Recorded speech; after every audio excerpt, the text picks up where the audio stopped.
चीजें मैंने देखी और फिर मैंने बकायदा इसको निकाल कर सुना, तो मुझे एक चीज की फौरन समझ आ गई कि डीजीआईएसपीआर ने पिछले 3.5 साल में पाकिस्तान में जो कुछ भी हुआ, या इमरान खान साहब के साथ, उनकी फैमिली के साथ, उनकी पार्टी के साथ जो कुछ भी हुआ, वो सारा जुर्म अपने सर ले लिया आज। ये जो कुछ भी हुआ था, हमेशा देखें एस्टेब्लिशमेंट हमेशा क्या करती थी कि वो बाद में सियासतदानों के खाते डाल देती थी। आज पीएमएलएन और पीपल्स पार्टी के लिए बड़ा सेलिब्रेशन का दिन है कि कल को पीटीआई जब भी कभी ये कहेगी कि जनाब आप इस जुल्म का हिस्सा थे और आप लोग जालिम थे, तो वो कहेंगे जी देखिए डीजीआईएसपीआर की प्रेस कॉन्फ्रेंस उठा के देख लें किस किस्म की नफरत थी और मामला कहां पहुंचा हुआ था, तो हमारा तो उसमें कोई हिस्सा नहीं है। आज डीजीआईएसपीआर ने ये एक एतराफे जुर्म कर लिया उन तमाम चीजों का जिसका इल्जाम इन पे इमरान खान साहब ने लगाया था। यानी 3.5 साल में इमरान खान ने जो जो कुछ कहा, जो जो कुछ कहा कि जनाब ये कहां से ट्रिगर हो रहा है मामला, इसमें मिलिट्री एस्टेब्लिशमेंट का कितना किरदार है, फौजी क्यादत खास तौर पे अपने फायदे के लिए क्या क्या कर रही है और किस तरीके से कर रही है, ये सारा कुछ साबित करने के लिए आपको कुछ कंक्रीट एविडेंसेस चाहिए थे ना, शवाहिद चाहिए थे। आज ये डीजीआईएसपीआर ने बजाय तो ये बड़के मारी हैं, लेकिन उन्होंने वो सारे शवाहिद पब्लिक के सामने आए रख दिए कि इमरान खान जो कहता था ठीक कहता था, उसका जो असेसमेंट था इदारों के बारे में वो बिल्कुल ठीक था, और इदारे की जो इन्वॉल्वमेंट है पाकिस्तान की सियासत में और मामलात में, उस हवाले से जो कुछ भी इमरान खान ने कहा वो बिल्कुल ठीक है।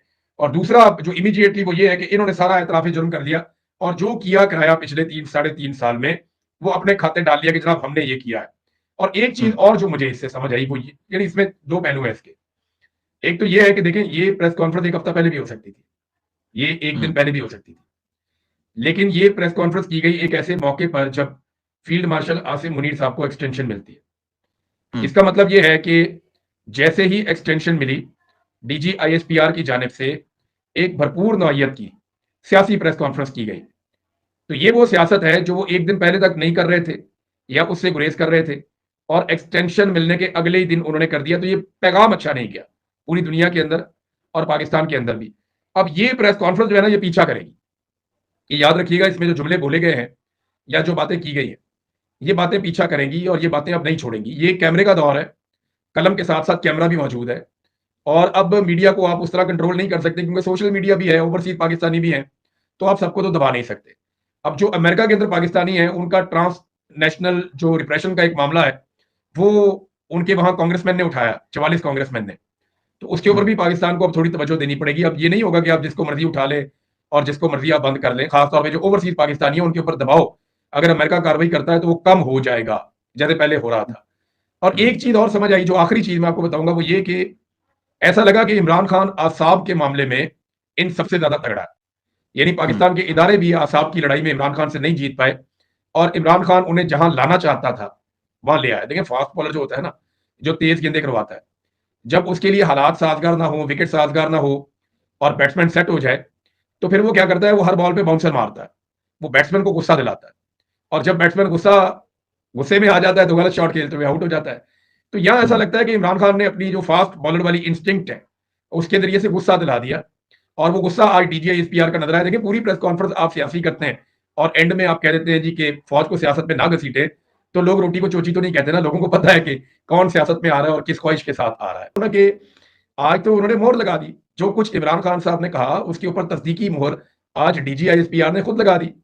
उन्होंने देखे ना इमरान खान के ऊपर कितने कितने ब्लेम डाल दिए। उन्होंने कहा जी ये बंदा जो है ये सिक्योरिटी थ्रेट है। कायदे आजम भी सिक्योरिटी थ्रेट थे, कायदे आजम की बहन फातिमा जिन्ना भी सिक्योरिटी थ्रेट थी, लियाकत अली खान सिक्योरिटी थ्रेट थे, उनके बाद जुल्फिकार अली भुट्टो सिक्योरिटी थ्रेट थे, शेख मुजीब को इन्होंने मैंडेट नहीं दिया, वो भी सिक्योरिटी थ्रेट था। फिर उसके बाद बेनजीर भुट्टो सिक्योरिटी थ्रेट बन गई।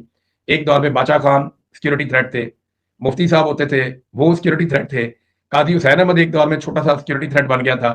तो ये हर दौर के सिक्योरिटी थ्रेट्स होते हैं। बेनजीर भुट्टो भी थी, असफद यार वली भी था, तो आज इमरान खान सिक्योरिटी थ्रेट है। ये नवाज शरीफ पे भी यही वाला इल्जाम इन्होंने माजी में लगाया हुआ है। तो ये एक दफा बैठे फैसला कर लें कि क्या 26 करोड़ अवाम ही कहीं सारी की सारी सिक्योरिटी थ्रेट तो नहीं है। Let the people of Pakistan decide कि पाकिस्तान को कैसे चल रहा है। चंद लोग बैठ के बंद कमरों में जब फैसले करेंगे तो उन फैसलों पर तनकीद होगी। अब उस तनकीद के बाद आप एक इदारे के पीछे छुपे तो ये नामुनासिब है। इमरान खान ने कभी नहीं कहा कि फौज बहुत बुरी है, इमरान खान ने कभी नहीं कहा कि फौज जालिम है, इमरान खान ने कभी नहीं कहा कि फौज ये ज्यादती हमारे साथ कर रही है। नहीं, उसने कहा कि फौज का गलत इस्तेमाल किया जाता है। चंद लोग अपने फायदों के लिए, या जो मिलिट्री एस्टेब्लिशमेंट के टॉप लीडर्स होते हैं, जिनमें नॉर्मली आपका आर्मी चीफ, डीजी, आईएसआई और 2-4 और अहदेदार आ जाते हैं, ये लोग अपने फायदे के लिए फौज को बतौर टूल इस्तेमाल कर लेते हैं और हुँ। उसका नुकसान पाकिस्तान को होता है हर बार। ये है ऐतराज़ कि मिलिट्री एस्टेब्लिशमेंट जो गंदा और घिनौना सियासी खेल खेलती है, वो खेलना बंद कर दे और इस खेल के लिए पाकिस्तान की फ़ौज को, जो हर पाकिस्तानी की फ़ौज है, उसको भी इस्तेमाल करना बंद कर दे। तो इसका मतलब फ़ौज से लड़ाई नहीं है। इसका मतलब ये है कि फ़ौज की हिफाज़त के लिए लड़ाई। इसका मतलब ये है कि फ़ौज के गलत इस्तेमाल को रोकने के लिए लड़ाई। इसका मतलब ये है कि फ़ौज का एहतराम बरकरार रखने के लिए लड़ाई। ये कोई फ़ौज के खिलाफ लड़ाई ठीक है। नहीं है। ये गलत तरीका है बात ठीक। करने का, ये नहीं होना चाहिए। अच्छा ये बताएँ कि आज प्रेस कॉन्फ्रेंस में ये भी कहा गया कि उस शख्स की सियासत खत्म हो चुकी है। तो इमरान याज़ान साहब आप समझते हैं कि इमरान खान की सियासत जो है वो खत्म हो चुकी है?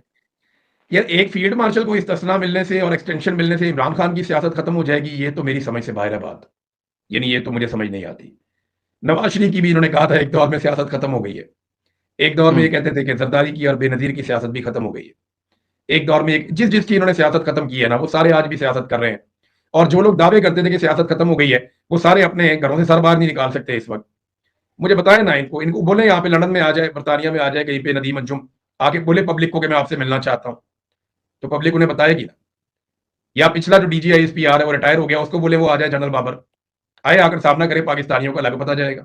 जनरल बाजवा है उसको बोल दें, जनरल फैज को बोल दें, आए पब्लिक के अंदर और आकर फेस करें पब्लिक को। तो इमरान खान हो गया या नवाज शरीफ हो गया या सियासतदान हो गया, ये तो फिर भी चलो कम हो या ज्यादा हो पब्लिक के अंदर चले ही जाते हैं, पब्लिक को हुँ। फेस कर ही लेते हैं। लेकिन जो डिक्टेटर्स होते हैं और उनके सहूलतकार होते हैं, ये पब्लिक को नहीं फेस कर सकते, कभी नहीं कर सकते, मुमकिन नहीं है इनके लिए। सियासत कभी भी किसी सियासतदान की ऐसे जबर से, फसाहियत से, जुल्म से वो खत्म नहीं होती, बल्कि वो उरूज पाती है। अगर इमरान खान की सियासत डीजीआईएसपीआर कह रहे हैं खत्म हो गई है, तो डीजीआईएसपीआर यूनिफॉर्म समेत इमरान खान के खिलाफ पाकिस्तान के किसी भी हल्के में इलेक्शन लड़ दें। मैं सादी बात कर रहा हूं ना। डीजीआईएसपीआर ये दावा कर रहे हैं कि इमरान खान की सियासत खत्म हो गई। बिल्कुल। नेशनल टीवी चैनल इसको बराह रास्त दिखा रहा है। तो चले मैं जी। एक छोटा सा चैलेंज करता हूं। डीजीआईएसपीआर फौज के अंदर इलेक्शन करवा लें और खुद अपने मुकाबले में इमरान खान को खड़ा कर दें। इमरान खान को जेल से भी बाहर ना निकालें, सिर्फ उसका नाम आ जाए कि इमरान खान खड़ा है। और डीजीआईएसपीआर खुद तकारीर भी कर दें, बयान भी दे दें, सारा कुछ कर दें। सिर्फ इलेक्शन फेयर एंड फ्री करवा लें, उन्हें पता चल जाएगा कि इस आदमी की सियासत खत्म हुई या किसी और की खत्म हुई। ठीक, ज़बरदस्त। अच्छा ये बताएँ कि वज़ीर आला सुहेल अफ़रीदी के हवाले से इस प्रेस कॉन्फ्रेंस में बड़ी खतरनाक बात की